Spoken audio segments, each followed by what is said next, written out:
C'est devenu une coutume en Guinée. Chaque année, les écoles privées revoient à la hausse les frais de scolarité.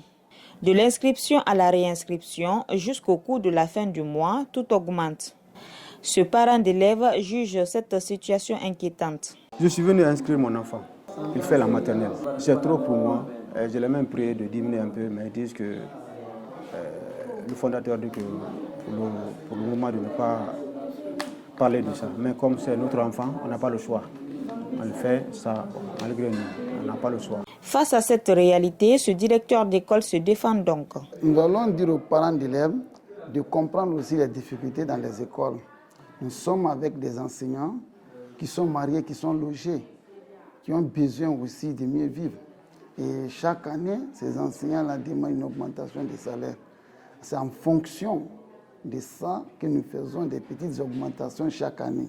C'est vrai, c'est dur, c'est pas facile, mais les parents n'ont qu'à comprendre que l'enseignement n'a pas de prix. Nous allons tous nous démerder, nous allons œuvrer pour la formation des enfants. Bon nombre de citoyens jettent un regard accusateur au ministère en charge de l'éducation.